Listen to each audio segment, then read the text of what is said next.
What is this? Remember the time when games come with a learning curve? Each new title was its own little learning experience. From testing the rules and boundaries that each game will accept, like which items can be interacted with, or if a door works or is just part of the background, or to figure out the buttons and move your character from A to B. This is why games came with a manual detailing what you needed to know before you started playing. Now all you need is muscle memory. Games all use the same button layout, the activities pretty much boil down to the same task but wrapped in a different skin. It seems as though if you've played one of them, then you've played them all. So much so that trends in gaming are starting to become tropes.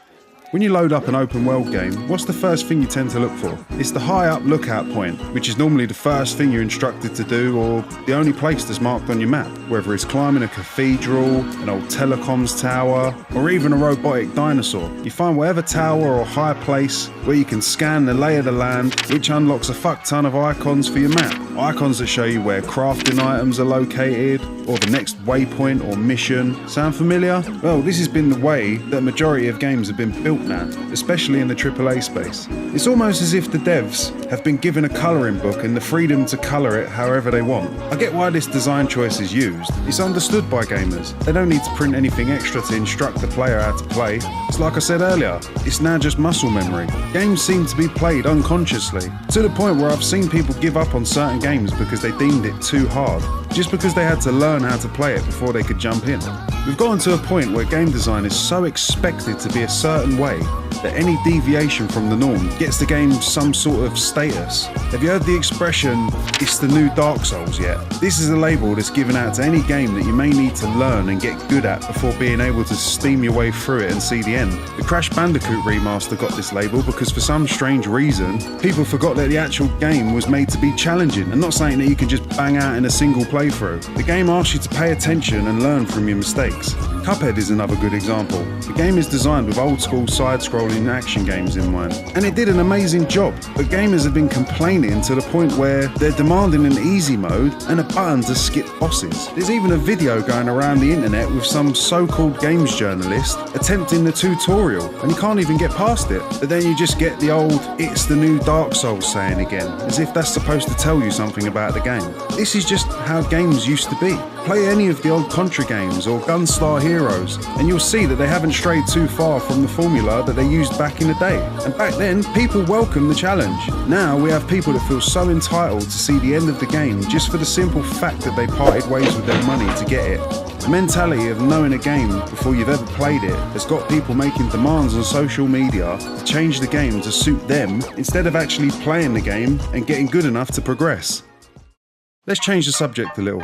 How many times have you had a slow walk through a sad or dingy looking forest or post-apocalyptic setting? More than likely, you had to do this in the last game that you played. Don't get me wrong, sometimes these moments can stop you and leave you in awe of what you're looking at. The giraffe scene from The Last of Us comes to mind. But it's got to a point where these moments are expected, the same way that you would expect, say, a water level or ice level in a game from the past. The feeling that they're trying to capture ends up feeling like nothing more than a retread, and it makes it hard to feel the emotional message that they're trying to convey. The nature of selling games these days can mean the end of a studio if the title they release underperforms. Even games that would be considered a success, like the Tomb Raider reboot or Resident Evil 7, was treated like failures because they didn't make as much money as they'd predicted.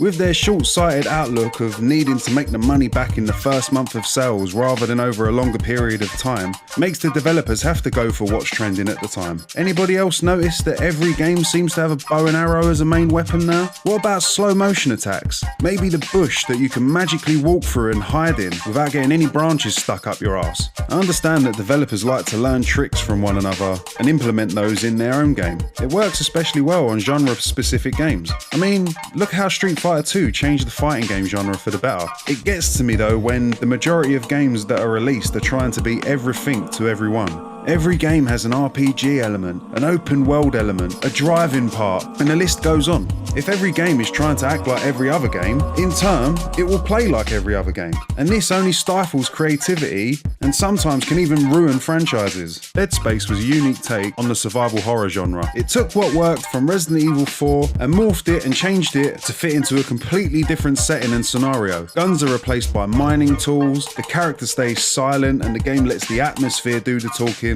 This left Dead Space with its own identity and left people begging for more. And then we get to Dead Space 3, and now the stranglehold of money-hungry publishers is clear to see. The meddling with the system to promote microtransactions and action-heavy gameplay completely changed the flow of the game and took whatever identity the game had and flushed it down the toilet. And these moves only leave a bad taste in gamers' mouths. If us gamers don't start to vote with our wallets and support studios that want to make their creative visions without interference from big bad publishers, well, we're the only ones to blame, because the only language that these companies talk is money. And money speaks many more volumes than an angry tweet or an email. Intentions are all well and good, but they don't make anyone's pockets fatter. And this is why the current trends in games are starting to become tropes.